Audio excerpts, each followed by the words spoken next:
Estamos recebendo hoje, com muito prazer, dois médicos, uma médica. É um prazer muito grande. Eu acho que eu sou um dos jornalistas que mais recebo, ao menos lá na Bandeirantes, quase 18 anos, e não tem programa que recebia mais médicos, e eu acho que aqui vai ser na mesma batida. Eu gosto muito, porque o médico, ele tem um valor que as pessoas não têm noção. O policial tem valor, o professor, enfim. O médico, ele trata com a vida das pessoas, né? Nós estamos recebendo nessa noite, com muito prazer, representando a nossa Academia Sul-Rio-Grandense de Medicina, com muito prazer, médico experiente, que tem uma bela trajetória, uma pessoa que tem as suas digitais marcadas na história da medicina. Depois eu vou perguntar para os três, para a doutora e para os dois doutores, se Hipócrates descesse aqui hoje, o que ele diria? Vem cá, vocês enlouqueceram? Cada esquina que eu ando tem uma farmácia? Não foi isso que eu ensinei para vocês? O Hipócrates ia dizer para essa turma toda. Eu estou recebendo com muito prazer o Dr. Cláudio Marrone. Seja bem-vindo, representando a nossa Academia Sul-Rio-Grandense de Medicina. Prazer muito grande tê-lo conosco. Muito obrigado. É um prazer estar aqui representando a Academia Sul-Rio-Grandense de Medicina, né, que é uma associação de médicos que se reuniram em 1990 e fundaram essa academia com a finalidade fundamental de valorizar a medicina, valorizar a ética médica e promover da melhor maneira possível o que possa ser feito no sentido de desenvolver a saúde pública, a medicina e os valores da medicina. Eu acho que eu falei Academia de Letras. Sul-Rio-Grandense de Medicina. Eu falei de letras no final, não? Não, acho que não. De medicina, não. Então na minha cabeça aqui. Doutora, que também tem um trabalho assim, extraordinário nessa área da oncologia, câncer de mama, nós vamos falar bastante. Doutora Camille Stumpf, seja bem-vinda, doutora. Prazer muito grande tê-la conosco aqui. Obrigada pelo convite, o prazer é todo meu. Aqui representando hoje, né, a academia junto do grupo dos novos talentos, né, que é uma nova geração dentro da Academia Sul-Rio-Grandense de Medicina e que a gente promove, e a gente acabou entrando antes da pandemia e conseguiu promover dentro de uma nova era digital, juntamente com o presidente, reuniões online e a gente conseguiu entrar na mídia, né, para o leigo, e isso é muito importante. Nós estamos recebendo também o Dr. Cláudio Telóquem, que é considerado um dos maiores urologistas do Brasil, com reconhecimento no mundo, sempre requisitado para palestras, enfim. Tem seu filho Patrick, que também exerce a medicina na Austrália. E o doutor Cláudio Telóquem, ele é da Academia Sul-Rio-Grandense de Medicina, mas foi o doutor Cláudio Telóquem que ensinou o doutor Lucchesi a fazer cirurgia cardíaca. Para iniciar, descontraindo um pouquinho, doutor Cláudio Telóquem. Seja bem-vindo, prazer muito grande tê-lo conosco. Em primeiro lugar, obrigado pelo convite, pelo espaço que essa instituição está dando para a Academia Sul-Rio-Grandense de Medicina.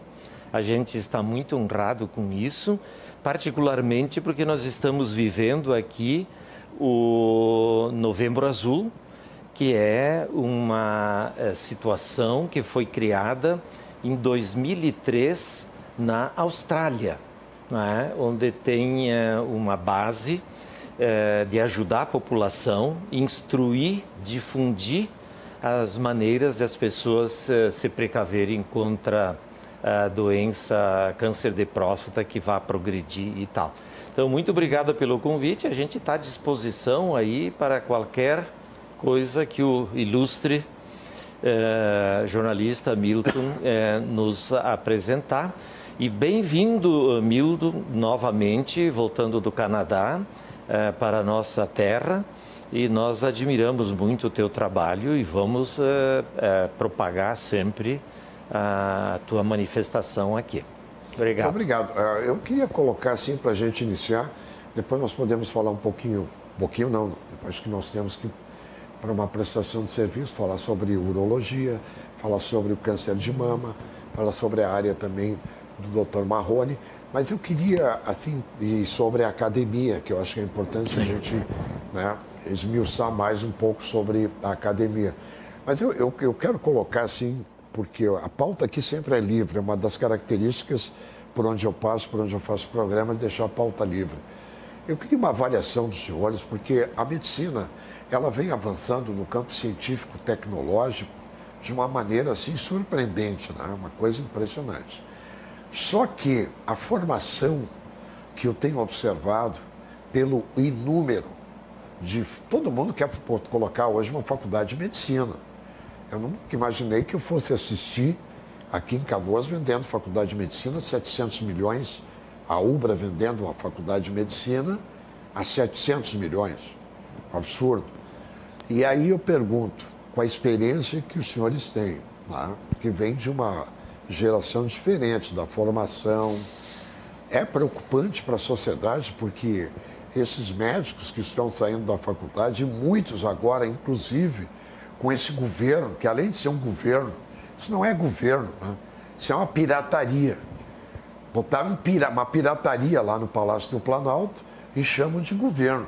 Porque o que esse governo está fazendo, agora flexibilizando o exercício da medicina, os caras estão se formando em faculdade, em Dom Pedro, em Cavalheiro, aqui na Bolívia, estão se formando ali, pagando mensalidade de faculdade R$900, se formando e vão vir para o Brasil para exercer a medicina, nunca passaram dentro de um hospital, sem noção nenhuma. Não é preocupante isso que está acontecendo? Nós já tivemos a experiência dos médicos cubanos, e eu não tenho nada contra médico cubano, até porque a gente não sabia, e até hoje não se sabe se eram médicos ou não eram médicos, uma coisa meio nebulosa, diferente do Uruguai que fez agora. O que fez o presidente do Uruguai agora? Os médicos cubanos querem vir para o Uruguai. Venham, podem vir. Chegaram lá, exame, vamos lá, 90% rodaram, voa, vai embora, aqui não fica. País pequeno, 3,5 milhões de habitantes, enfim. Mas aí eles usam, e usaram muito o governo Dilma e Lula para mentir, porque é uma característica do governo Lula, a mentira. São discípulos de Goebbels. E aí ele traz o projeto Mais Médicos, arguindo que, com a justificativa de que era para atender as pessoas no interior. E se você for ver, fazer o levantamento, onde estavam os mais médicos, o mapeamento, eram nas principais cidades, que era para ter voto. Não estava nem aí com os ribeirinhos lá do norte do Brasil, o pessoal do sertão do Nordeste. O negócio era enfiar médico para dentro das cidades para fazer a campanha. Eu queria uma avaliação, começar com o Dr. Marrone, sobre essa preocupação da abertura de faculdades de medicina, da qualidade desses novos profissionais. Como é que o senhor está vendo, doutor Marrone? Um número muito grande de faculdades de medicina que foram autorizadas a serem abertas recentemente e com uma grande quantidade de alunos que vão cursar por 6 anos, e isso preocupa a categoria médica.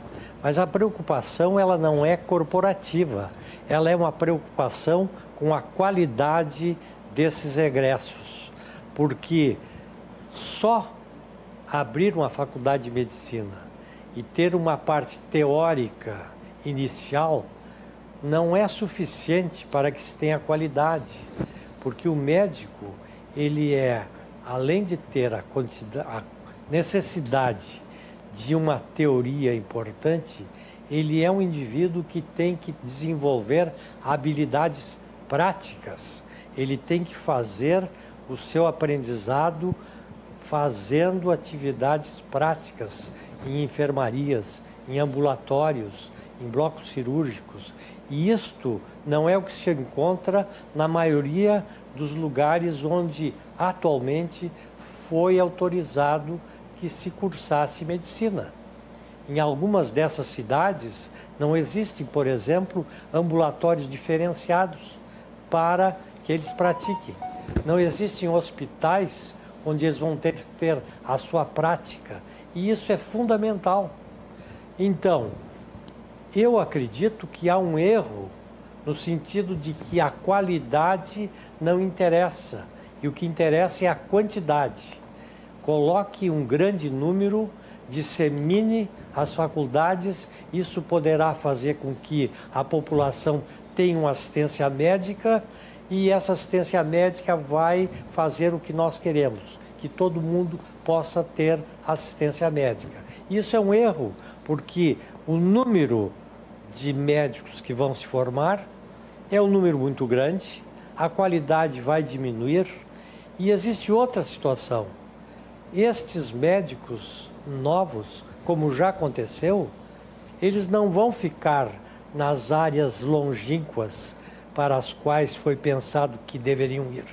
Eles vão ficar concentrados nas áreas onde há maior quantidade de gente, maior índice populacional, maiores recursos econômicos e vão fazer com que a densidade médica seja muito grande, o número de médicos muito grande. Isso vai baixar a qualidade e vai piorar o sistema todo, no geral. Então, não resolve, como já não resolveu. Então, é uma falácia dizer que aumente o número de faculdades, aumente o número de médicos, isso resolve o problema. Não resolve o problema, piora o problema. O que deveria haver era uma qualificação. E essa qualificação concentrada em lugares onde exista a condição técnica, os recursos humanos e que possam, então, ter uma formação boa, adequada. E depois dos 6 anos, a residência médica é onde vão se diferenciar. E aí a população, sem dúvida nenhuma, poderia estar muito melhor assistida. Mas da maneira como atualmente ocorre, não vai acontecer isso. Doutora Camille. Me preocupa quem vai nos atender no futuro, né? Quem vai atender nossos filhos no futuro. Porque a gente a gente vai perder essa qualidade do atendimento. Hoje já a gente percebe em algumas emergências no interior, quando os pacientes são encaminhados, falhas em diagnósticos básicos, né? Primários. E isso é por falta de qualidade. O doutor Marrone falou, falta qualidade. Então, o número não vai diminuir, o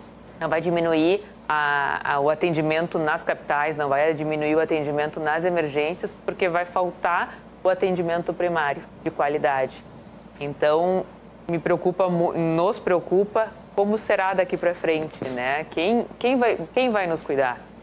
Acho que alguma coisa precisa ser revista nessa sistemática, nessa abertura desenfreada das faculdades. Professor Cláudio Telocchi.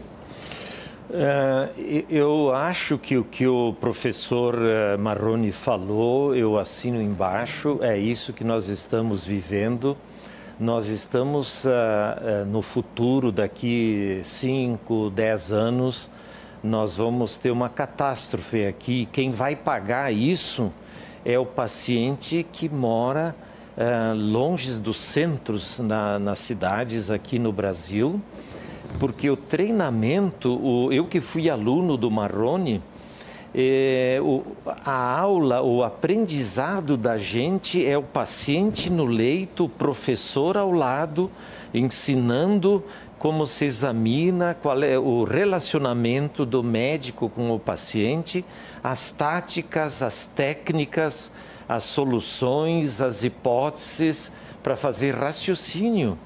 E esses locais onde estão abrindo faculdades de medicina não tem essa estrutura, pode ter até uma estrutura física, né? Um prédio, pode ter um hospital, mas o que falta é quem é que vai ensinar essas pessoas a aprenderem como se discute, como se relaciona com o paciente, as situações éticas, técnicas. E o indivíduo, ele tem que ter um treinamento, ele vai examinar o paciente, ele vai conversar com esse paciente. Nós vamos viver um drama muito sério, como aconteceu em outros países aí já, e o povo é que vai pagar por isso, o povo é que vai sofrer, o povo é que não vai ter a quem se socorrer para salvar seu filho, para salvar sua filha, ou a saúde dele. É uma grande mensagem ruim que eu deixo, mas é a realidade que nós estamos vivendo. Não adianta, Milton, essa é a situação. E é uma situação complicada pelo seguinte, saúde, né? Você não tem plano B. Saúde deveria ser prioridade. E um governo sério deveria fazer com os médicos o que faz com o Ministério Público e o Poder Judiciário. Carreira de médico. O médico está saindo da faculdade, enfim, vai lá para o interior, fica um tempo, ele vem subindo até chegar nos principais centros, né? E o que a gente assiste hoje é um deboche com relação a essa área tão importante da saúde. Por quê? Porque os partidos políticos querem o Ministério da Saúde, querem a área da saúde para fazer trambique, para roubar, para desviar recursos, para fazer politicagem. Nós temos uma ministra da Saúde que ela não é médica. Aliás, os tucanos, eu sempre digo, a diferença dos tucanos para o PT é a cor. Eles são azuis e mentem também, igual o PT. O Serra mentiu que era o pai do genérico. Não. Médico que eu convivi e conheci. O doutor Jamil Haddad, médico do Rio de Janeiro, senador da República, foi o cidadão que criou os genéricos. Aí o Serra disse, não, o PSDB disse que é o Serra. Como eles mentem a mesma coisa, só o plano real. Foi o Fernando Henrique, foi o PSDB. Não, foi o Itamar Franco, que o Fernando Henrique tirou, o Itamar tirou o Fernando Henrique do Ministério das Relações Exteriores, puxou para o Ministério da Fazenda e montou uma equipe. Então, eu estou dizendo isso porque não é possível num país com as dimensões que nem o nosso, né, que é um continente, um fuso horário aqui dentro. Eu conheço porque eu morei no norte do Brasil, eu sei o que é o tratamento da saúde lá, dos ribeirinhos, Porto Velho, Rondônia, aquela região toda. É uma tristeza o atendimento que eles têm. Praticamente zero. Agora, como diz o José Roberto Cuso, meu mestre, os gatos gordos, quando eles ficam doentes, eles pegam um avião e vêm. Pois isso aconteceu em plena pandemia. O prefeito da cidade de Manaus, que era do PSDB, ele teve Covid e ele não foi tratar lá. Ele pegou um avião e veio para o Albert Einstein. Aqui em Canoas, o prefeito de Canoas, o Busato, ficou doente, ele não foi se tratar no Nossa Senhora das Graças, nem na UBRA, nem no hospital do Nelson Marques, do Pronto Socorro. Pegou um avião e foi para São Paulo. É assim que os políticos tratam. Por isso é que nós estamos vivendo esse drama e que é muito difícil para quem está na linha de frente, que são os senhores e a senhora, né? Eu queria que a senhora falasse um pouco, doutora Camille, sobre o câncer de mama. Nós estamos diminuindo aqui esse índice no Rio Grande do Sul ou continua altíssimo? Porque, segundo as informações que eu tive, é que Porto Alegre a cidade com o maior índice de câncer de mama do Brasil. Não sei qual é a justificativa. O câncer de mama continua sendo o câncer com a maior incidência, né, entre as mulheres e com a maior mortalidade. Né? E, assim, a gente tem um alto nível, sim, uma alta incidência no Rio Grande do Sul, no sul do país. Né? A gente não tem uma relação direta de por que aqui tem uma maior incidência, né? Talvez porque a gente consiga diagnosticar mais em relação ao Nordeste, o acesso é mais acessível aqui, mas também a gente tem uma diferença de população, né? Nós temos uma população que difere do norte do Brasil, né? Nós temos mulheres que engravidam mais tarde, então, assim, elas acabam engravidando atualmente com mais de 30, 35 anos, então, uma gestação tardia, acaba se usando anticoncepcional por mais tempo, uma alimentação diferenciada, né? Mas a gente não sabe o quanto que nossa comida vem cheia de hormônios, né? Tão estimulada hormonalmente, né? Essas nossas comidas atualmente, a gente não tem mais tanta comida natural. Então, o que isso pode interferir? Mas que a gente tem um número maior, a gente fala que a gente tem uma paciente para cada 9, uma mulher para cada 9 mulheres com câncer de mama no Rio Grande do Sul. Isso é um número muito alto, né? No Brasil, são 73 mil novos casos para o biênio agora 23-24.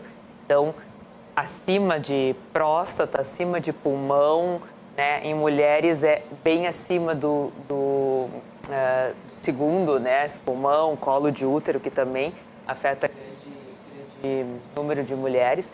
Então, nos preocupa muito, porque assim, é um câncer que se a gente diagnosticar cedo, a gente tem cura. Então, a gente precisa atuar no rastreamento disso. A gente não está falando de um câncer que a gente não tem tratamento. Não, se a gente fizer o diagnóstico precoce, a gente tem cura.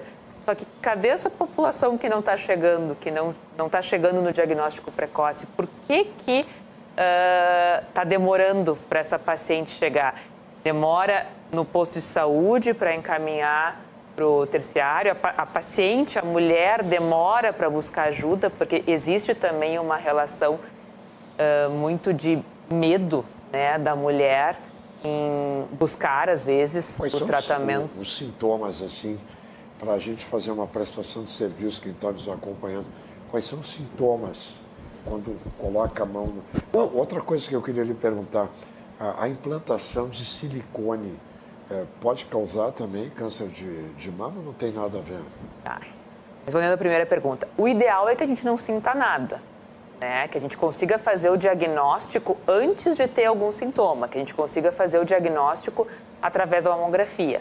Então, se a gente fizer mamografia anualmente em todas as mulheres, a gente diminui em torno de 30% a taxa de mortalidade, porque a gente diagnostica mais precoce. Então, esse é o ideal, a gente não sentir nada e descobrir o nódulo ou a microcalcificação no exame de rotina.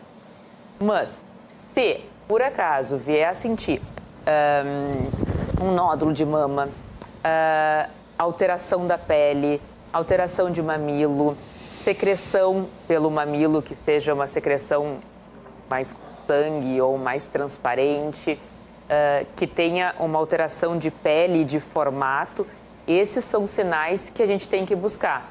Talvez já não seja mais um diagnóstico precoce, possivelmente, mas é um sinal de alerta que precisa ser procurado o atendimento.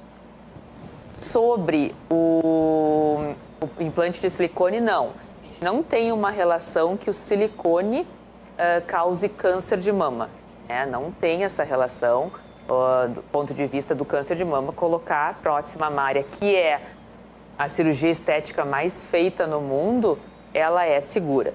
O que tem na mídia e tem se falado muito também de uns anos para cá, são uma doença que é causado pelo silicone dentro da cápsula ali da prótese, que é o linfoma anaplásico de células gigantes, que é um linfoma localizado dentro da cápsula da prótese, que tu retira essa prótese com a cápsula e o tratamento está feito. Ele não tem uma relação com o tecido mamário, ele é uma localização mais da cápsula mesmo, do silicone. Mas dentro disso, E tem que ver alguma coisa com a etnia, que nem tem na próstata, não? Judeus, ashkenazi, né, tem o maior índice, e isso a gente tem aqui no sul do Brasil, a gente tem mais judeus ashkenazi do que no resto do Brasil. Então, a gente tem uma relação étnica nessa questão. Tem algumas mutações que elas também são vistas mais no sul do país, que é a ATE, o P53, é uma mutação que ela é muito mais vista no sul do país, o diagnóstico dela é feito. E a gente, talvez por essa descendência europeia, como que chegou aqui, né? Mas sim, a gente tem o maior índice disso. Interessante. Voltando para a academia, qual é a finalidade, assim, para as pessoas terem uma ideia, né, da importância, da valorização, até fazer um chamamento aí, você que é médico, que não participa, não participou, não conhece, venha conhecer a Academia Sul-Rio-Grandense de Medicina. Aqui os médicos aqui, na linha de frente, com a experiência que eles têm. A finalidade da academia seria de salvaguardar a boa medicina, estabelecer parâmetros dentro da academia no desenvolvimento de conhecimentos relacionados com uma boa medicina técnica e científica. Salvaguardar também as questões da ética médica, no sentido de que tenhamos uma conduta adequada e correta. A academia, por outro lado, ela poderia ser um lugar onde se pudesse estudar políticas e oferecer essas políticas públicas, digamos, no sentido de melhorias das condições gerais da saúde, do saneamento, né?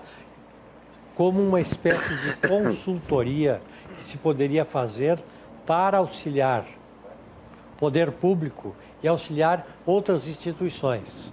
Então, a academia, ela se preocupa com qualidade, se preocupa com o bem-estar e com a ética relacionadas ao trabalho do médico e às coisas da medicina. Onde é que funciona a academia hoje?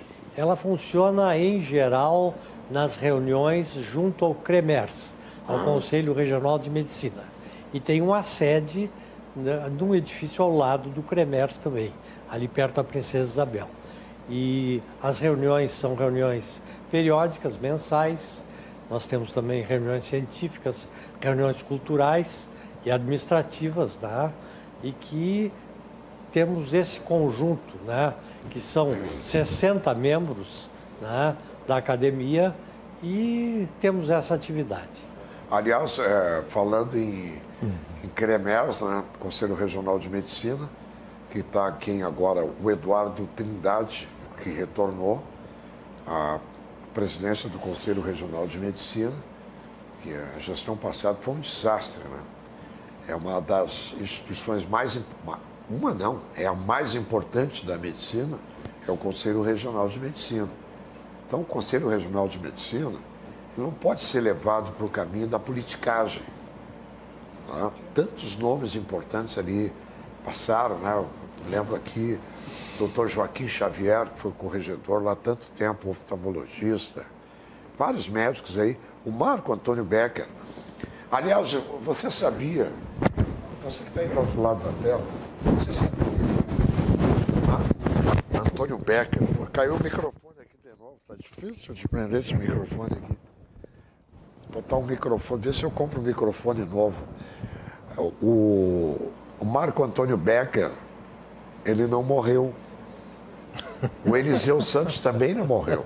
Eles estão passeando por aí, eu não sei aonde. Ninguém matou o Eliseu. Ninguém matou o Becker. Não foi aquele cara que estudou desde o primário, ginásio, fez faculdade com o Becker, que era o grande amigo do Becker, que dizem que matou. Não, aquele cara é inocente. Aquele cara, ele fazia prótese nas pessoas, em jovens de 19, 20 anos, e ele anda por aí, como se... é o país da impunidade. da vergonha, entendeu? Porque fazer o que fizeram com o Marco Antônio Becker, do jeito que mataram ele, o Eliseu Santos, a mesma coisa. Desculpa fazer esse desabafo aqui, que eu estou diante de 2 médicos e uma médica, mas é importante fazer esse registro, porque, olha, se depender da justiça, nunca ninguém... O Daut, quem matou o Daut? De repente vão encontrar o Daut lá em Rondônia, passeando lá no meio da floresta. Não mataram o Daut. Daut não morreu, Becker não morreu, o Eliseu Santos não morreu. É assim, lamentavelmente. Doutor Cláudio Peloquin está nos acompanhando aqui, um grande aluno seu e que é um grande urologista. E que ele está dividido, ele não sabe se segue a medicina ou se vai seguir como músico. Marcelo Bica. Sim. Ele não sabe se vai tá indeciso, se ele vai seguir a carreira de médico ou se ele vai ser músico com a esposa dele, a Paula, que é cantora também e médica. É cantora. É. Não, ele foi um dos destaques. Foi seu aluno, né? Meu aluno. Ele é um dos destaques e ele, como músico também, e tem uma educação, ele tem um background, ele veio de uma família assim distinta, o pai dele, e tem uma outra coisa também sagrada praticamente, que ele é gremista, né? Então é um cara que tem educação, tem um pedigree, não é? É muito triste se ele usasse uma camisa vermelha, mas ele foi um aluno especial, um residente, e hoje está trabalhando assim muito bem. E também isso de ser gremista já dá uma coisa ética, assim, educação e comportamento, tá? Doutora Camila, a senhora é gremista ou colorado? Colorada. Colorado, olha aí, ó. Por isso que eu tô rindo. Flauta na doutora Camila, da doutora Camille. Daqui a pouquinho ele vai dizer para a senhora que a senhora vai para a 2ª divisão ainda esse ano. E o doutor Marrone é gremista ou colorado? Colorado. 2 colorados aqui, 2 gremistas, então fechou. Não, é uma pena, né? Porque o professor Marrone foi meu professor. Ele era muito cruel com a gente, dizia, não é assim, tem que ser assim, tal, ele batia com a mão, tal, mas é uma pena que ele seja colorado, ele tem um background para ser gremista, né, tal, uma família boa, tal, né.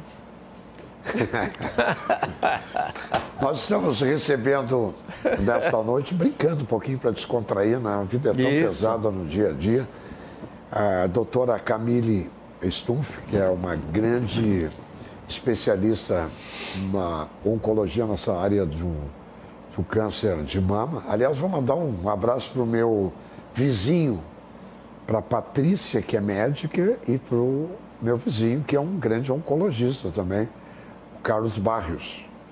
Vou dar um abraço para o Carlos Barrios, para a Patrícia e para o Pablo, que é filho deles, que também é médico. Eu vou fazer um intervalo, o primeiro intervalo, e depois nós voltamos para falar um pouco mais sobre a medicina, sobre a saúde. Eu quero a opinião também de vocês sobre a política, né? Como é que estão vendo esse contexto aí, América do Sul? Tivemos aí esse final de semana a eleição do Milei, que vem para dar uma quebrada, né? Porque a América do Sul está praticamente toda ela dominada. Venezuela, Peru, Bolívia, Brasil... Meu Deus do céu, só sobrou o Uruguai, Paraguai, a Argentina agora e o Equador. E o Equador. O resto, esquerda, vou ver. Vou fazer um breve intervalo. Tem mensagens aqui dos nossos...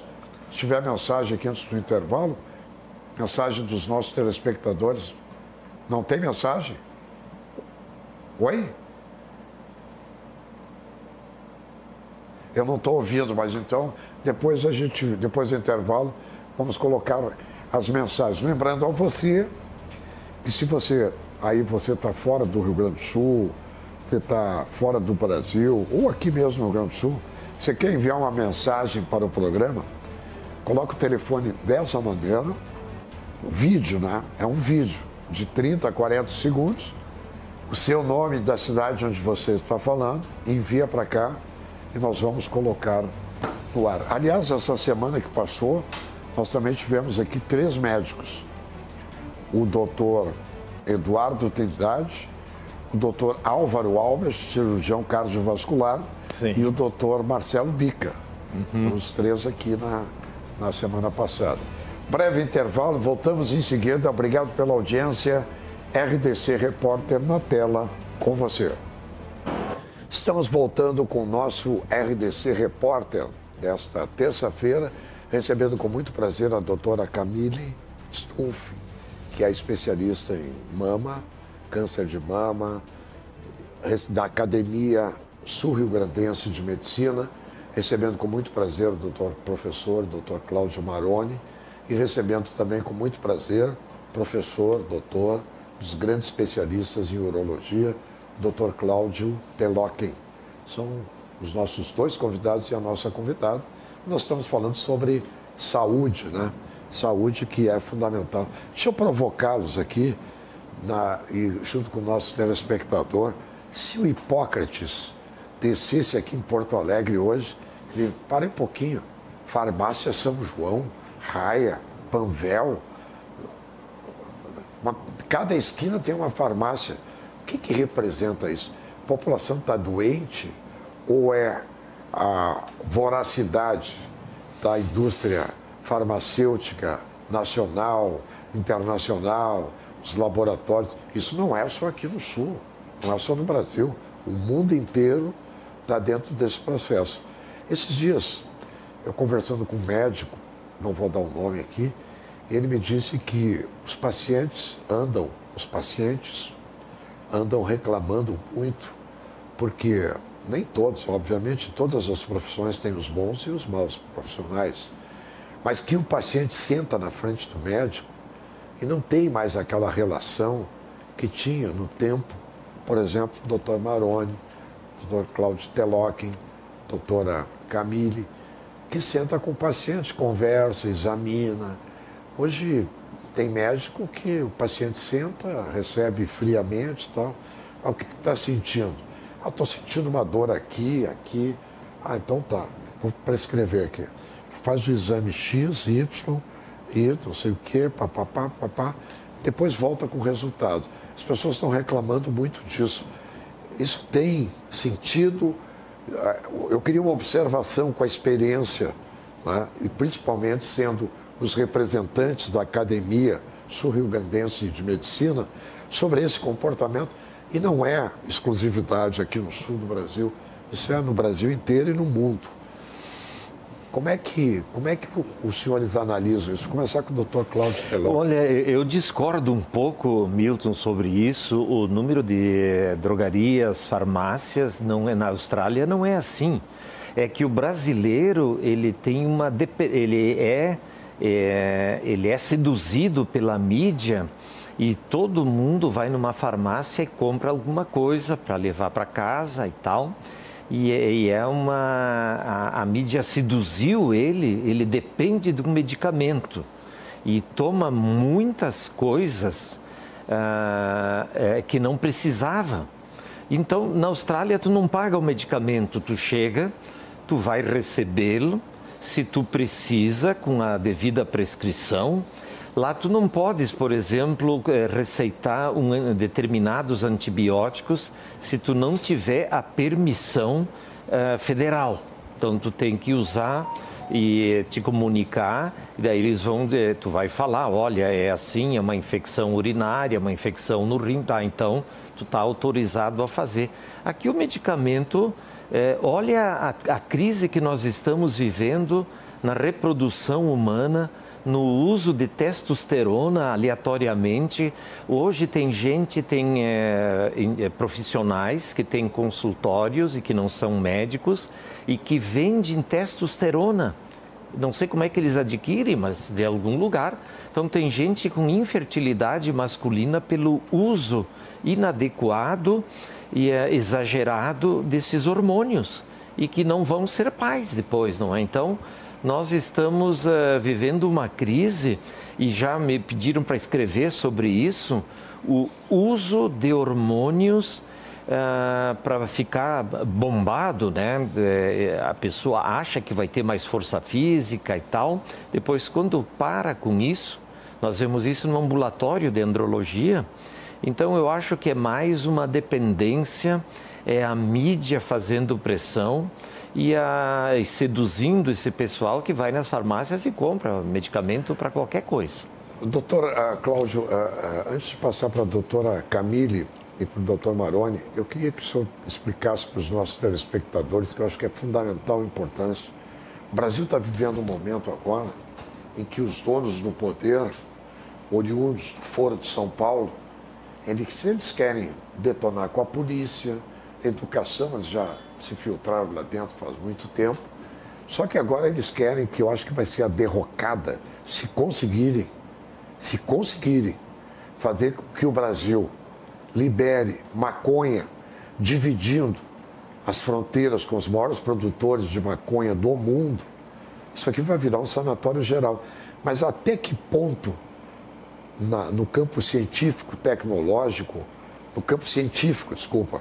a maconha pode afetar essa área, que o senhor é um dos grandes especialistas no mundo, que é a urologia? Olha o que aconteceu nos Estados Unidos agora, o drama da Califórnia. Então, eu falei faz 10 dias foi meu vizinho nos Estados Unidos, e ele está na Califórnia e ele quer sair de lá, porque ele tem filhos aí, 14, 15, 16 anos. Como foi liberado tudo, está uma catástrofe. São Francisco, né, por droga, agora a polícia não tem mais o direito de revistar, então ele carrega fentanil no bolso, ele carrega cocaína e está tudo bem. Então, para quem conhece a Califórnia, conheceu a Califórnia 25 anos atrás e conhece agora como eu conheço, vai ficar muito, muito constrangido até pelo uso inadequado, pela liberação. E se for liberado aqui no Brasil, nós vamos passar maus bocados. Essa é a minha opinião. A droga, a maconha, por exemplo, ela pode causar algum tipo de problema? Vamos falar aqui no homem, com relação à ereção, esse tipo de coisa. Mas óbvio, o derivado da maconha que é usado assim pelos neurocirurgiões, por outras especialidades, que são prescritos de acordo com o peso, a idade e a doença, isso aí não se discute. Agora, olha só quantos indivíduos que o pai vai levar um guri de 17 anos no consultório porque ele está frustrado, porque não tem ereção, tem uma namorada, agora vai fazer 18 anos. Claro que a maconha prejudica isso, produz também tremores, a pessoa não tem orgasmo e assim vai. E a cocaína, então, muito pior, ela é nociva para a genitália masculina e ela determina uma diminuição da produção de espermatozoides. Então, nós temos pacientes assim de 30 anos que não conseguem parar com a cocaína. Daí vai fazer um espermograma, porque a esposa quer engravidar, ele não está muito interessado, já pela a doença mental dele, e ele tem 0 de espermatozoide, ou todos mortos, ou imóveis. Então, nós estamos vivendo já aqui em Porto Alegre com o fentanil, e todo mundo pergunta, mas onde é que ele consegue fentanil? É só ter dinheiro que ele vai conseguir fentanil. Nós estamos recebendo aqui, vou passar já para a doutora, já vou passar para a doutora Camille e para o doutor Maroni, mas algumas mensagens aqui vêm para mim direto.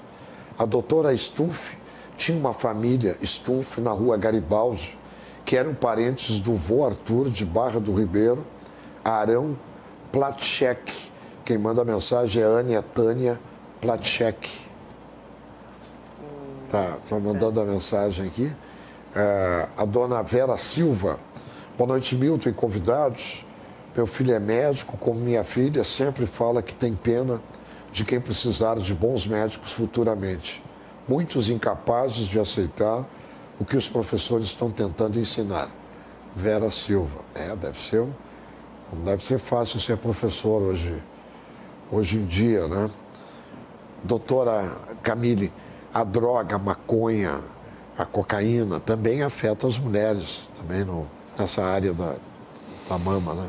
Sim, mas eu acho que hoje o nosso grande polêmica é o uso da testosterona disseminado, né? Assim como no público masculino virou a mídia fez com que a testosterona em mulheres também fosse usada indiscriminadamente.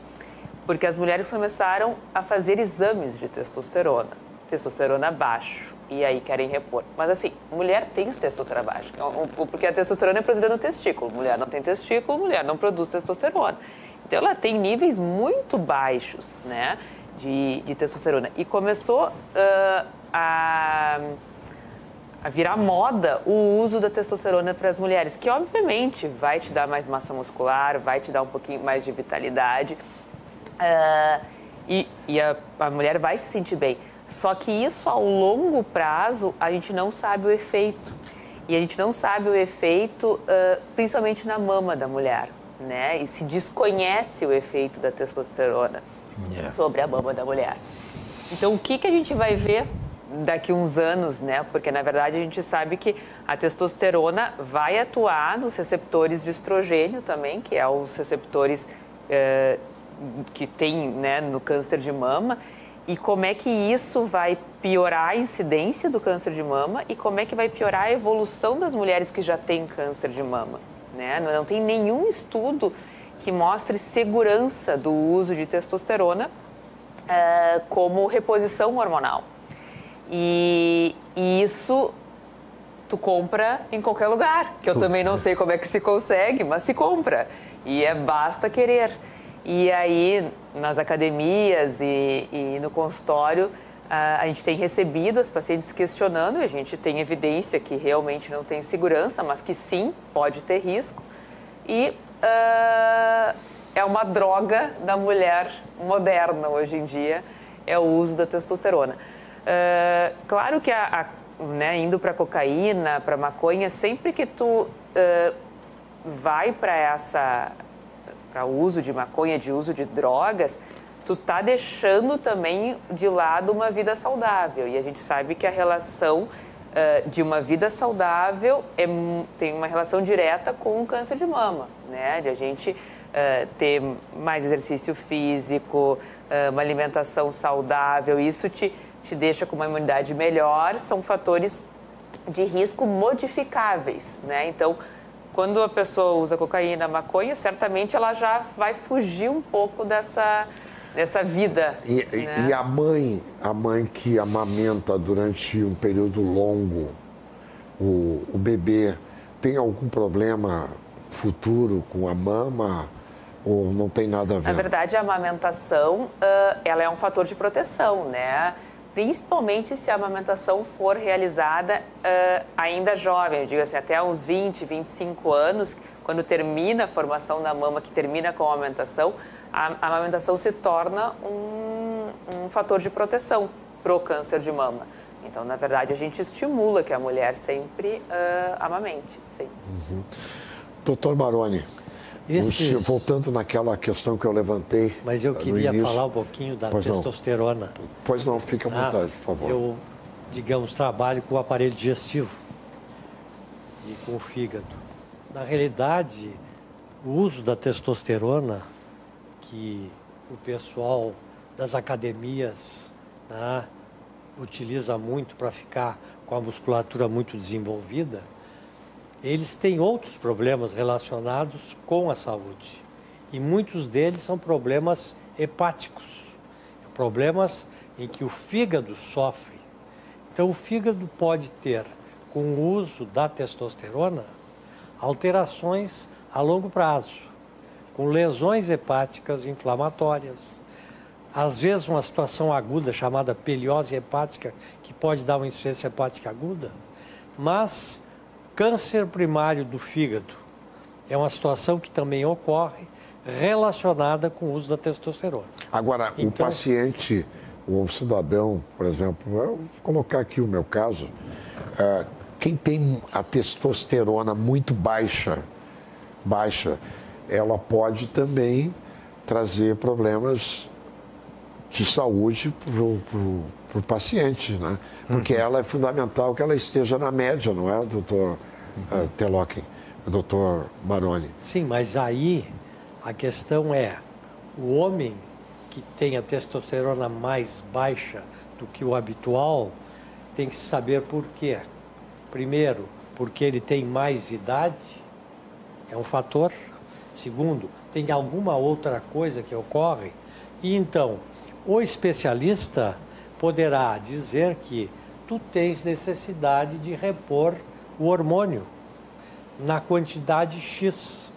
Mas é diferente daqueles que vão usar a testosterona para ficar musculosos. É outra finalidade. E essa é a reposição terapêutica, que pode ser adequada porque há necessidade.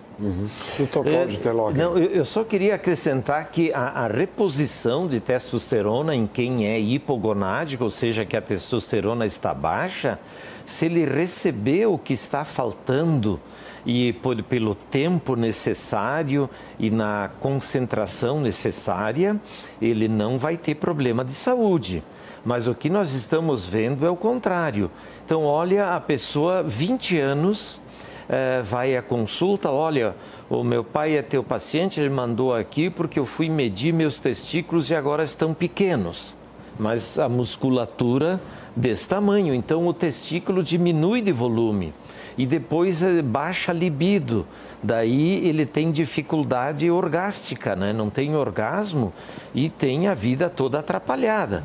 Agora, a pessoa que está hipogonádica, ou seja, a testosterona está bem baixa, 200, 250, se ele receber pela quantidade, pela inteligência artificial, peso, altura, idade, ele não tem nenhum risco.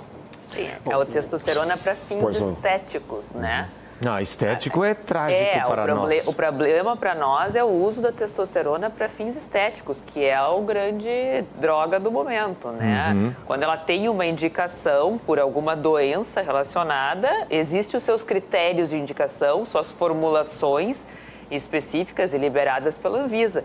O problema é que está se usando de maneiras e em forma injetáveis, em chip, que não são nem liberados pela Anvisa. Então, assim, as pessoas compram de uma forma totalmente ilegal, né? Professor Maroni, sobre o atendimento, a relação paciente-médico, como é que o senhor está acompanhando, avaliando, com toda a biografia, com toda a história que o senhor tem, esse tipo de reclamações dos pacientes? Na realidade, o problema fundamental é um problema de formação. Quer dizer, o Dr. Telocchi, que diz que foi meu aluno e que acha que aprendeu alguma coisa comigo, naquela época sempre se tinha uma situação fundamental. Nós tínhamos que ter uma relação com o paciente amistosa, de empatia, e conseguirmos, então, com a história, o exame, hipótese diagnóstica, estabelecer o que era melhor para esse paciente. E isso significava ter uma relação que vai e que vem, que se dá e que se aprende. E isso é fundamental na formação do médico. Quando existe uma maneira adequada dessa relação médico-paciente, nós não vemos os pacientes reclamarem. Por quê? Porque eles têm alguém que os ouve, que os escuta, que percebe as suas dificuldades e que tenta ajudá-los, tanto do ponto de vista médico, como do ponto de vista humano e das suas relações familiares e sociais. Então é um conjunto de coisas que, mais recentemente, tem sido perdido. Por quê? Porque, na realidade, essa relação que demanda tempo é uma relação que cada vez está sendo minorada Por quê? Porque o tempo não existe. As coisas têm que ser muito rápidas. E às vezes há um conteúdo que o indivíduo aprende, o estudante aprende, mas ele não aprende como elaborar esse conteúdo, como relacionar-se com o paciente, porque ele não pratica isso. Então essa dificuldade, ela está acontecendo cada vez mais. Com a modernização também que ocorre no momento do ensino e que tem muitas situações que são adequadas e muito boas com as novas tecnologias, também se pode perder a relação médico-paciente. Pode-se perder o tempo que se utilizava para a relação, para que as coisas fiquem imbricadas e para que se possa auxiliar da melhor maneira possível aquele doente, nas suas dificuldades. Então, há também na voracidade que existe no momento de disseminação das faculdades, o aumento muito grande do número de alunos, uma educação, às vezes à distância, em que não se tem relação interpessoal, em que a internet é que comanda o estudo e o ensino, isso também prejudica essas relações e fazem com que haja dificuldades no entendimento. Bom, tudo isso é um conjunto que está indo por um caminho errado. Ele não está sendo adequado, ele está sendo distorcido. E isso é muito ruim, porque no futuro nós vamos ter dificuldades. Nós vamos ter dificuldades no relacionamento dos pacientes com os médicos. E a situação não vai melhorar, ela pode tender a piorar. Dr. Cláudio Telocchi. Eu queria fazer um comentário pelo que o Marrone falou, o seguinte, eu nunca vou esquecer do caso do Marrone, a postura do ser humano com o ser humano que jaz ali doente. Então, a maneira de cumprimentá-lo e como a gente vê outras pessoas, e daí, velho, como é que tu tá? E daí, carequinho? Não, a postura do professor era para nós um espelho, não é? O jeito que o Marrone chegava, cumprimentava, tal, chamando de senhora, o senhor, etc. Então, a postura do professor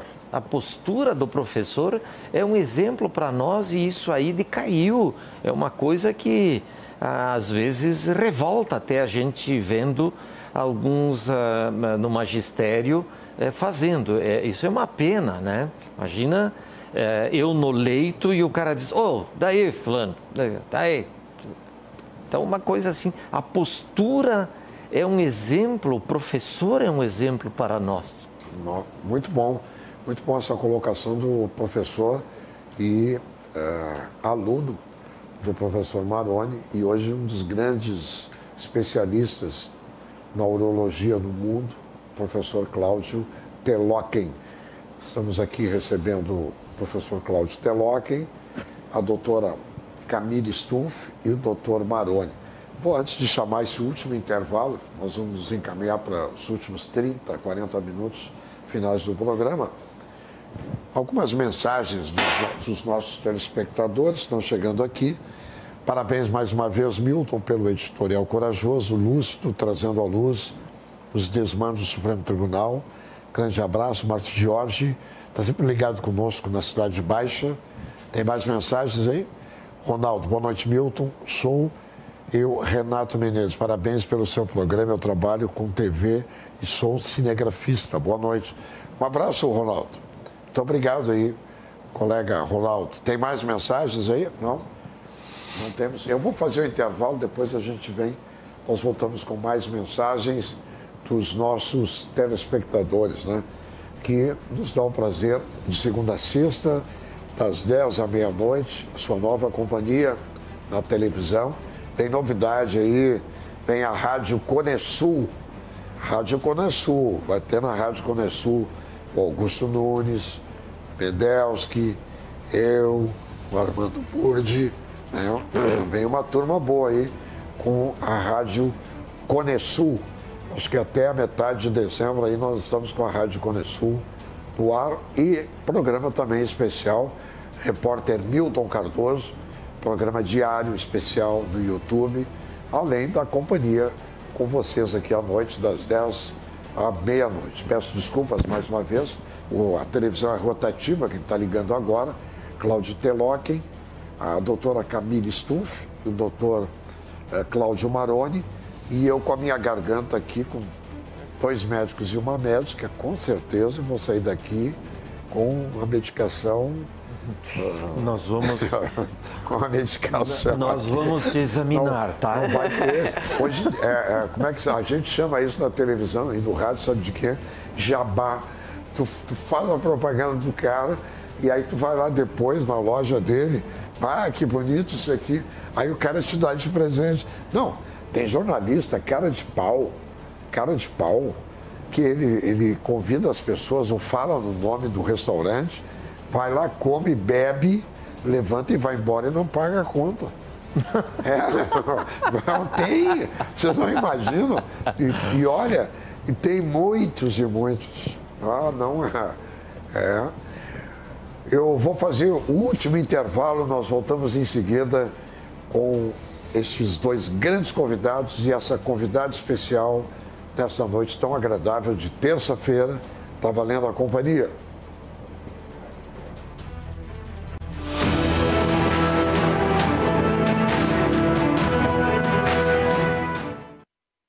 Essa é a Bela Decor House, sua melhor opção em imóveis aqui na cidade de Porto Alegre. Nós temos 2 endereços para você se surpreender. Na Avenida Ipiranga são mais de 1.400 metros quadrados de showroom e na 24 de outubro a gente tem uma loja muito pertinho de você. Você vai se surpreender com a nossa qualidade, todos os nossos móveis são altamente personalizáveis, que são tendência no Brasil e no exterior. Fale com um de nossos consultores, se surpreenda com o nosso atendimento e a qualidade dos nossos produtos para realizar seu projeto. Bela Decor House.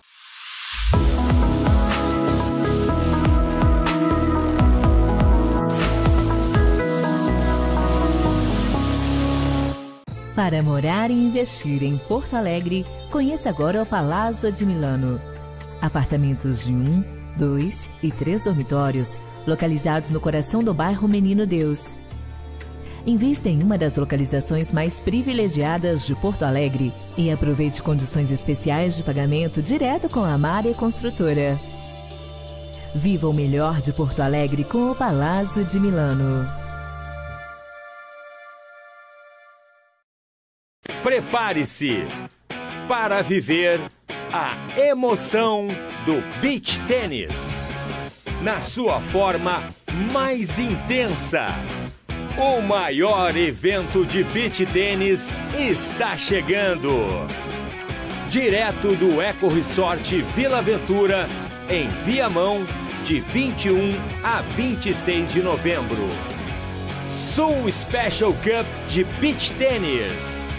Com os melhores atletas do mundo em um ITF BT 400 com premiação de $35 mil. Uma experiência única. Prepare-se para uma nova era.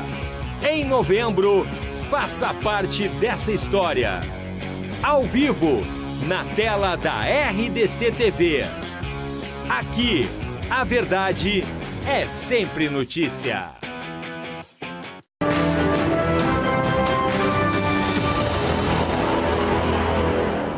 Estamos voltando na Companhia Agradável, você que nos dá o prazer da audiência de segunda a sexta, das 10 à meia-noite, e a Companhia Agradável, da doutora Camille Stuff, doutor Cláudio Telocken, eu sou fã do doutor Cláudio Telocken, e o doutor e professor Maroni, os nossos 2 convidados, a nossa convidada. Estamos falando sobre saúde, mas vou sair um pouquinho fora agora, vou sair um pouquinho fora da saúde. Qual é a avaliação que o senhor está fazendo, professor Maroni, do contexto, no cenário político que nós estamos vivendo, não só no Brasil, na América do Sul? Eu acho que o mundo passa por um processo de depuração Não sei, eu sou espiritualizado. E eu tive a oportunidade, inclusive, de ficar quase cerca de 4 horas com o falecido Chico Xavier. Há muitos anos atrás, na década de 80, lá em Minas Gerais. E eu leio muito sobre o Chico, enfim. Eu sou um discípulo do Chico Xavier, gosto muito das obras dele. E os grandes espíritas dizem que o planeta vai passando por um processo de depuração e com grande sofrimento. Nós vamos chegar lá no fim para recomeçar de uma maneira diferente. Porque o que a gente está assistindo, né, eu tenho um problema seríssimo, porque eu durmo muito pouco. Às 2 horas da madrugada, eu estou ligado nos principais canais de televisão da Europa, por causa do fuso horário, para saber o que está acontecendo na Europa, no mundo e tal. E eu digo isso porque eu tenho uma alma e um coração que mexe muito com a minha cabeça, e eu procuro, escutando música, com a literatura e correndo meus 8 quilômetros, que eu vou voltar a correr agora, dar uma refrescada, porque tem momentos assim, essa enxurrada de notícias trágicas, né? Por exemplo, a gente vê o que está acontecendo com a Ucrânia e a Rússia, esse Putin destruindo, tudo por causa do poder. Aí você vê esse Hamas, esses terroristas malucos, destruindo, né? Tentando destruir Israel, está essa guerra toda que a gente está vivenciando lá.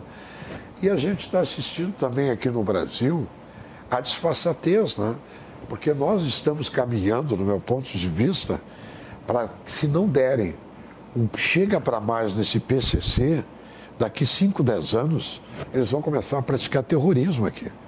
Porque eles chegaram ao ponto de ter um faturamento maior do que a Volkswagen do Brasil, 32 bilhões de reais. E dentro desse dinheiro, desse negócio do PCC, tem jornalista, tem juiz, tem promotor, tem tudo. E agora eles estão ocupando espaço dentro do Congresso Nacional. Eu sempre digo, e tem muitos deputados que não gostam de mim, e eu não faço questão também que gostem de mim, porque o estilo deles fazer política não é o que os brasileiros que pagam a conta gostariam. Eles enganam as pessoas, nem todos, mas a grande maioria. Mas eu sou de uma geração que eu passei grande parte da minha vida, quando eu saí da UNB, em Brasília, cobrindo Câmara e Senado, Esplanada dos Ministérios e Palácio do Planalto, que a esmagadora maioria era gente de bem. Hoje nós temos mais de 50% de poltronas ocupadas na Câmara e no Senado por delinquentes, verdadeiros delinquentes, que enganam a população e vão para lá. Que, na avaliação, com toda a experiência que o senhor tem, o senhor pegou uma geração, né, como eu peguei uma geração, que a gente acompanha. Eu convivi com Teotônio Vilela, com o Tarcísio Delgado, Del Bosco do Amaral, JG de Araújo Jorge, Magalhães Pinto, que era o dono do Banco Nacional, o Petrônio Portela, ainda no finalzinho da carreira dele, depois de ministro da Justiça, Paulo Brossard, Daniel Krieger, estou dando alguns nomes assim. O que nós temos hoje no Senado da República, da DO, a Câmara dos Deputados, dos 31 deputados que o Rio Grande do Sul tem, eu não encho uma mão de 5 dos 31. E o senhor sabe quanto é que custa um deputado por ano? Sabe quanto é que custa um médico? Eu vou fazer um levantamento. Quanto é que custa um médico por ano para salvar vidas? Sabe quanto é que custa um deputado federal por ano? Quase 7 milhões de dólares. Estou falando de dólares. Sabe qual é o custo da Câmara dos Deputados com 513 deputados? 6,7 bi. Sabe quanto é que custa? 81 senadores. Sim. 81 senadores, sabe quanto é que custa? 4,5 bi. Sabe o que eles querem para o Senado? Porque lá é a ilha da fantasia. E outra coisa, o senador da República, ele fica 8 anos lá, e sai de lá, ele tem plano internacional de saúde para ele e para a família, para o resto da vida. Aí é o seguinte, eu sou o senador Milton Cardoso. Eu estou com um probleminha aqui. Ô, João, vem cá, vai lá na mesa do Senado, lá, requisita uma passagem, eu vou para Boston. eu vou lá em Boston fazer uma consulta, que eu não estou me sentindo muito bem e tal. Pede a licença de saúde aí por 10 dias, tudo remunerado, pago. Tira a viagem aí para mim aí, mas, para lá. Primeira classe, tá? Eu não estou me sentindo bem, primeira classe. Manda o carro lá, aluga o carro, manda com o motorista. Eu não falo bem inglês, manda um tradutor lá, junto, me receber no aeroporto. Vou ficar uma semana por lá para ver o que eu tenho. E o sujeito vai lá e vai para Boston, faz tudo isso que eu estou dizendo, volta, entrega a conta na mesa do Senado da República e nós, brasileiros, pagamos. E aí a fila para o cara que precisa de uma cirurgia de urologia, ele fica 1 ano, 2 anos, 3 anos na fila esperando. É essa a realidade que nós temos, lamentavelmente, doutor Cláudio. Pois não? Mas, por favor, eu concordo com o que tu disseste, mas quem é que elegeu esse povo? Fomos nós. Nós que os colocamos lá. Quem é que se manifestou agora com a morte desse empresário aí na Papuda? Em quem eu elegi para o Senado, quem eu elegi para a Câmara, etc. Nós é que colocamos esse povo lá, Milton. É que o modelo que nós temos, ele é um modelo político perverso e que favorece quem tem mandato. Imagina, doutora Camille, desculpa, a senhora é senadora da República. A senhora tem 8 anos de mandato. A senhora pode botar até 50, 60 assessores. Pode botar, o Senado permite. Tá? A senhora tem 16 milhões por ano para distribuir, fazer curral eleitoral. A senhora tem fundo partidário, fundo eleitoral. A senhora tem passagens aéreas à vontade. É absurdo. A senhora pega... eu vou fazer um roteiro esse final de semana. A senhora tem motorista, combustível, almoço, café da manhã, janta, hotel. Pode escolher 5 estrelas. Essa é a realidade que nós temos no nosso país hoje. Por isso é que eu levantei a questão para uma avaliação com a sua experiência. Né? Eu acho que existe uma distorção muito grande de valores. Essa é a realidade, em todos os sentidos, em todos os níveis. Porque nós temos dificuldade para entender o que é o correto ou o que é o incorreto. Nós temos dificuldade para estabelecer o que é certo e o que não é certo, porque no momento existem muitos radicalismos e intolerância.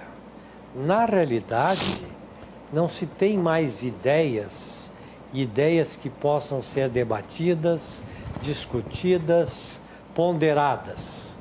Existem situações que são colocadas como antagônicas, diretamente antagônicas, e essas possibilidades de intercâmbio, discutir, não existe mais.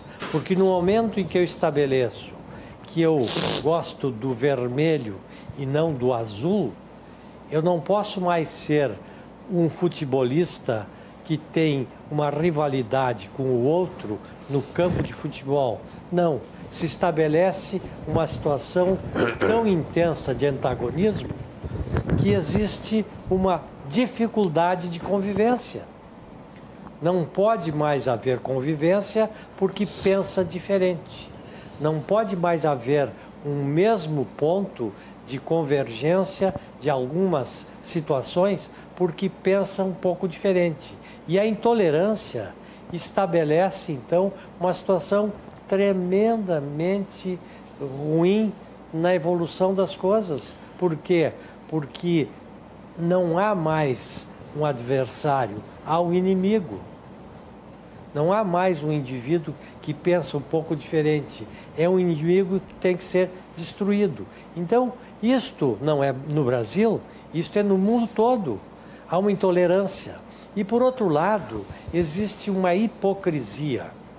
Eu, ultimamente, tenho utilizado a palavra hipocrisia como sendo uma das minhas palavras favoritas no expressar pontos de vista e situações. Porque aquele indivíduo que hoje te diz que esta é a situação correta, no virar a curva e estabelecer contato com outros, onde vai haver ou não a possibilidade de benefícios determinados, a mudança de posição dele é instantânea. E, de repente, o que ele defendia não defende mais. De repente, o que era certo não é mais certo. Então, existe intolerância, existe hipocrisia e existe uma deterioração de valores morais, no sentido mais amplo de todos. E isso, existem filosofias que fazem com que isso tenha que acontecer de uma maneira continuada e permanente, deteriorando toda a moral. Doutora Camille, essa é a situação que eu vejo. Doutora Camille, quando é que decidiu aí você médica? Vem da família, um incentivo? Como é que a senhora definiu? Agora eu quero fazer medicina. Como é que foi isso? Não, na verdade, meus pais não são médicos, mas eu sempre gostei muito dessa área. Mas eu vou contar a história. Eu tinha muito medo de sangue e eu queria fazer, na época, biomedicina. E, na época, a biomedicina só tinha em São Paulo. Porque eu queria estudar, eu queria ser cientista, eu queria estudar. E aí, só que meus pais, na época, não me deixavam ir para São Paulo e para o Rio. E aí eu disse, não, vou ter que enfrentar a medicina. Vou ter que enfrentar, porque é o que eu gosto. E vou ter que enfrentar essa função de ter medo de sangue.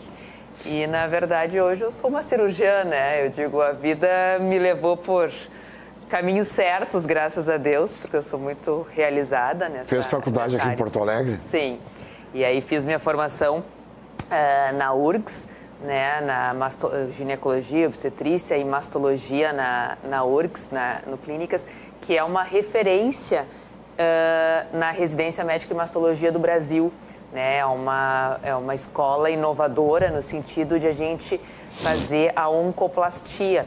A gente associa as técnicas de cirurgia plástica ao tratamento oncológico. Uhum. Então, tu consegue oportunizar o tratamento desde o primeiro momento, desde o planejamento oncológico, já na reparação, reconstrução mamária.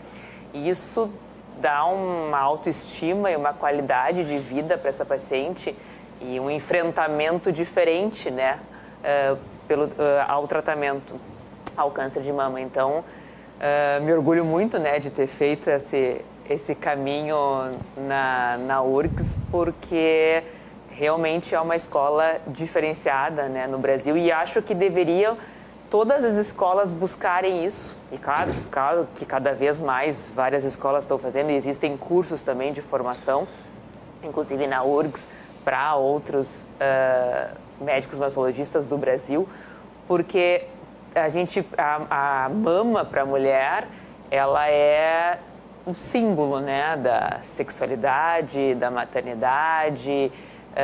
E quando se fala ainda em câncer, por mais que a gente tenha muitas técnicas cirúrgicas que tenham evoluído e que a gente consegue associar à cirurgia oncológica, ainda a mulher pensa sobre a mutilação, sobre a retirada da mama, mastectomia, e a gente precisa desmistificar isso e mostrar desde o início um caminho mais leve. E é uma situação que a senhora convive no dia a dia, emblemática, creio eu, né? Porque muitas pacientes que são vaidosas, elas perdem o cabelo, né? Exato. E isso é uma coisa que também tem que preparar muito. A senhora acaba sendo uma médica, uma cirurgiã e, ao mesmo tempo, uma psicóloga também, para ter essa relação com a paciente. Não deve ser fácil isso, né? Normalmente é a gente que fala sobre a quimioterapia, ou, né, é a gente que encaminha para o oncologista, né? Então, tu já tem que pincelar que vai ter que fazer químio.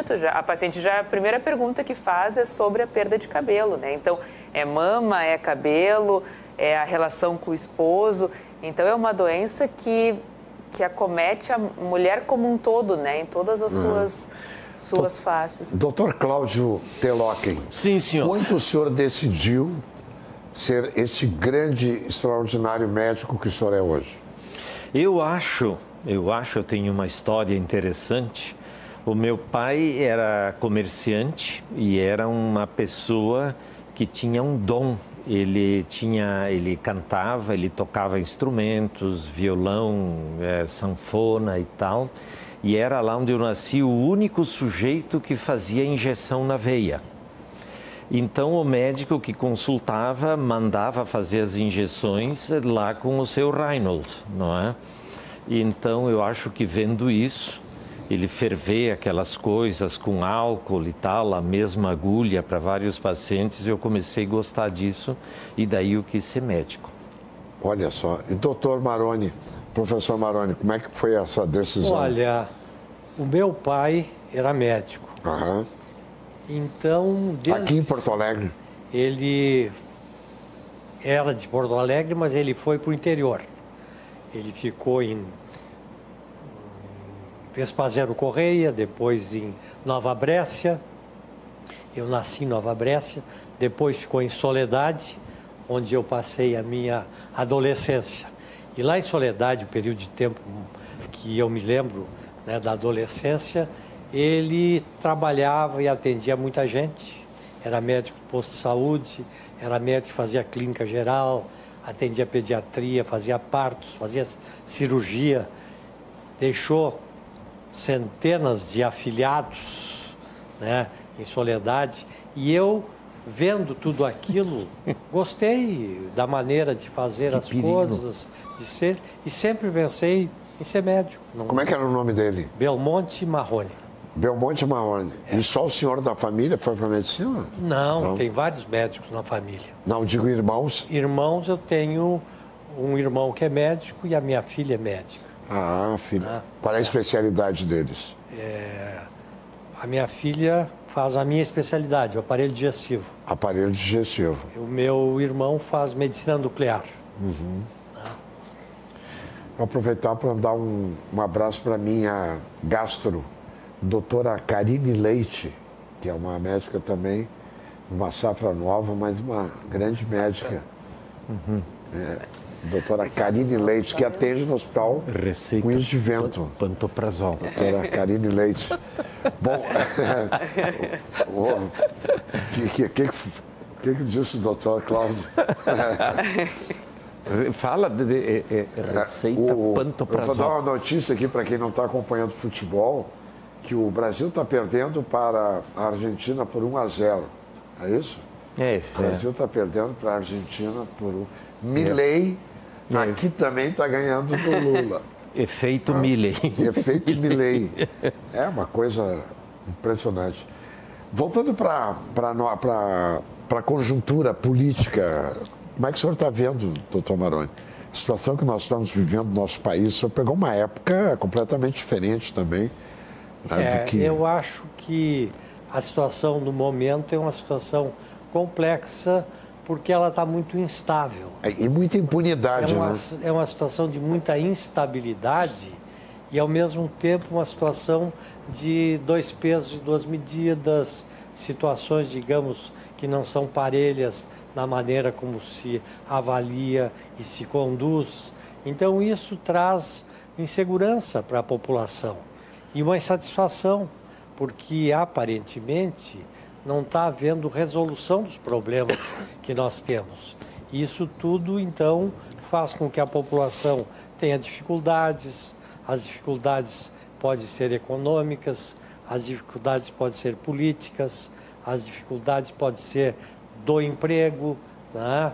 Tudo isso é uma situação que, no momento, parece que está muito instável. Agora, o Rio Grande do Sul, é bom destacar, eu acho, estou perguntando para a doutora Camille, doutor Maroni, professor e doutor, e o professor e doutor Cláudio Telocken, eu acho que hoje o Rio Grande do Sul dá para se colocar como o segundo principal centro de saúde do Brasil.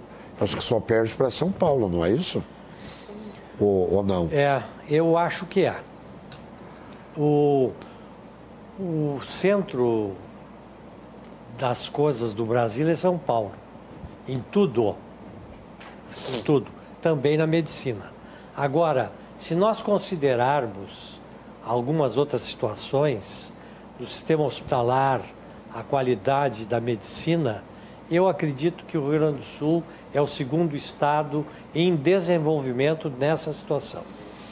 Nós temos outros estados que estão muito bem também, como o Paraná, temos outros estados como Minas Gerais, tá? Alguns estados do Nordeste melhoraram muito, mas se nós considerarmos no global, eu acredito que nós estamos numa situação, digamos assim, de segundo lugar, junto quase com o Paraná e com a Minas Gerais. O Rio de Janeiro poderia ser muito melhor, mas tem muitas dificuldades no sistema público, principalmente de saúde do Rio de Janeiro, com muita instabilidade, muitas dificuldades. Então ele perde muito a sua qualidade no contexto geral. O Rio de Janeiro, só com governadores, esse Sérgio Cabral, é inacreditável que o Sérgio Cabral está solto, passeando em Copacabana no Leblon. Esse canalha, corrupto, ladrão, tinha que estar na cadeia. O cara está lá passeando como se nada tivesse acontecido. Os delegados e agentes do Ministério Público que combateram a Lava Jato, todos eles estão sendo perseguidos. E os bandidos estão soltos. Estão soltos. O Marcelo Odebrecht confessou, devolveu dinheiro, bilhões de reais, com departamentos de propina que existia. Não. Isso aí fizeram para impedir a candidatura do Lula.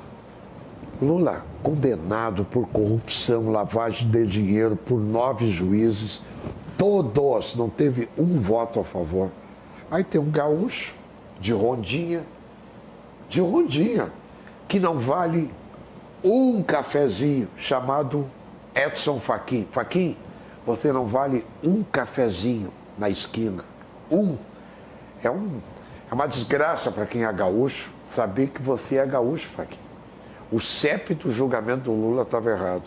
O Rio Grande do Sul que teve Paulo Brossaro, Thompson Flores, né? A história, a biografia desses grandes nomes, tem no STF lá o Fachin. Aí eu pergunto, nessa reta final, né, com os nossos telespectadores, dividindo com a doutora Camille, com o doutor Maroni e com o doutor Cláudio Teloquem, qual é o país que você conhece que o presidente da Suprema Corte diz assim: perdeu, mané, não amola, vencemos o bolsonarismo? Qual é o país que você conhece que ministros da Suprema Corte não podem ir no supermercado, não pode ir num consultório médico sozinho, não pode ir no cinema, não pode ir na praia, que o presidente da República não consegue andar na rua, porque é chamado de ladrão permanentemente? Eu não conheço nenhum país. Não conheço. Sinceramente, não existe. É uma coisa impressionante. Eu queria aproveitar esses minutos finais aqui para a gente... pois não, doutor? Eu preciso, é uma questão sine qua non aqui para eu dormir em paz. Eu preciso fazer um agradecimento, porque hoje pela manhã eu fiz uma palestra nessa companhia de caminhões, que é do Gabardo. Então essa palestra foi feita ali na empresa dele, onde tem um lugar para aulas amplo e que foi no mesmo tempo projetada, eu enxergava eles, em 4 cidades, não é? Anápolis, não é? Piracicaba e uma SBC do Rio e mais uma... Foi uma palestra nacional, sobre o câncer de próstata, não é? E sobre Bacana o empresário fazer dar uma oportunidade para os seus colaboradores terem conhecimento. Isso aí é fantástico. E ver uma Eu não conheço o empresário, mas quero cumprimentá-lo, porque isso é fantástico. E é para motoristas de caminhão, não é para jornalistas diferenciados, sofisticados e tal, é para motoristas, não é? E também quero agradecer o sindicato das empresas de transporte de carga, que sempre apoiam, sempre se oferecem para a gente poder difundir nesse meio a prevenção do câncer de próstata. Então, foi um sucesso isso, está falando para essas cidades aí. A gente faz palestras, às vezes, em outros locais, mas esse sindicato das empresas do transporte de carga é fantástico. Que eles não têm nada a ver com a medicina, mas que favorecem toda essa estrutura para a gente difundir a prevenção do câncer de próstata. Isso aí é fantástico. Que bom que outros tomem essa iniciativa, assim como também chamando a doutora Camille Stumpf para falar sobre essa área tão importante para as mulheres também, prevenção. Tudo tem que ser prevenção, né? Eu acho que o caminho prevenção, claro que nós estamos evoluindo muito no campo científico, tecnológico, medicina, mas se tiver a prevenção, como disse a doutora Camille, uma boa alimentação, né? O exercício saudável, né? Qualidade de vida, isso aí ajuda muito. Vou começar a rodada aqui com o doutor e professor Maroni. Nós estamos quase na reta final, mas antes quero fazer mais uma vez uma observação. A senhora, que é a diretora do Hospital de Clínicas, se a senhora quiser vir aqui, a senhora venha. Eu gostaria que a senhora explicasse tudo que a senhora fez durante a Covid-19, inclusive permitindo que uma emissora de rádio fizesse transmissão dentro do hospital, e a senhora defendeu abertamente, politicamente, contra tratamento precoce, como se a senhora fosse uma grande pesquisadora e conhecesse tudo.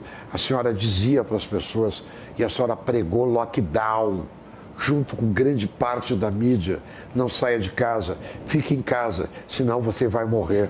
A senhora prestou um desserviço extraordinário. E aqui esse espaço está aberto, se a senhora quiser vir aqui. Mas eu lhe dou um conselho. Eu acho que a melhor coisa que a senhora poderia fazer... Aliás, a senhora não vai fazer isso agora, porque a senhora anda com a bandeira do PT. A senhora é esquerdista, de primeira linha. Mas eu acho que o Hospital de Clínicas, com a capacidade que tem, com toda a tecnologia que tem, não merece ter a senhora como diretora, conduzindo o destino dos pacientes, das pessoas, e principalmente com grandes nomes de médicos altamente gabaritados, que são submetidos ao constrangimento, porque a senhora é da escola do Foro de São Paulo. Doutor, professor Maroni, dito isso, o espaço está aberto para a senhora aqui. Muito obrigado pela presença, foi um prazer muito grande tê-lo aqui. Eu gostaria que o senhor voltasse mais vezes. E muito importante ter pessoas como o senhor, com a sua experiência, né, com a sua gentileza. Isso aqui eu quero fazer esse agradecimento, porque com a sua biografia, com a sua história, meia-noite, 10 horas da noite o senhor veio para cá, meia-noite o senhor está aqui. Isso é sinal de compromisso com o presente e futuro deste país, e nós precisamos de homens como o senhor. Muito obrigado de coração.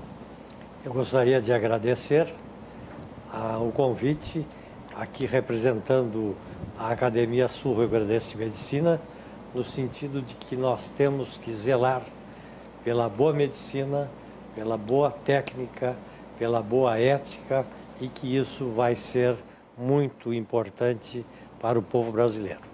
Muito obrigado. Doutora Camille, também faço esse agradecimento, a sua gentileza de ter vindo aqui conosco ao vivo, essa hora da noite. Sei que a carga de trabalho, a sua agenda dos médicos não é fácil, né? Muito obrigado também, de coração. Alguma questão que eu não coloquei, por favor?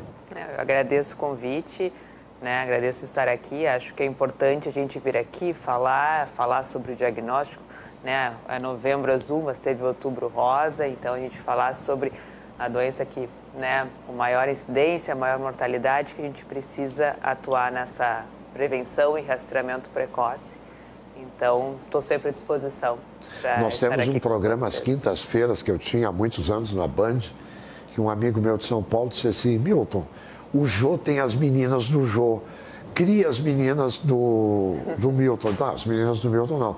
Aí eu criei lá as meninas do Repórter Bandeirantes. E aqui nós criamos também às quintas-feiras as meninas do RDC Repórter. Então, são médicas, engenheiras, pessoas de vários segmentos da sociedade, mas é só mulheres, todas as quintas-feiras. E uma dessas quintas, quero ter o prazer também de recebê-la novamente. Com todo professor, mestre, uma pessoa fantástica, sempre de bom humor, um homem de bem, do bem, preparado, qualificado. Eu tenho uma honra de tê-lo como meu médico e como uma pessoa próxima, como um amigo. Dr. Cláudio Telóquem, muito obrigado pela presença também. Olha, para mim foi um prazer imenso vir aqui, te ver de novo de volta ao Brasil. E sempre eu te admiro muito pelo jornalismo ético, real e verdadeiro. Então, parabéns, continue assim. Eu só queria complementar por derradeiro que essa companhia da Transgabardo aí, no Outubro Rosa, pinta os caminhões com aquele símbolo isso, e no Novembro Azul, e o Setembro, a prevenção do suicídio, põe o logo dourado para a prevenção do suicídio. Muito obrigado, professor Cláudio Telóquem, doutora Camille, professor e doutor Maroni, você que nos dá o prazer da audiência que está aí do outro lado da tela. Muito obrigado, uma grande quarta-feira.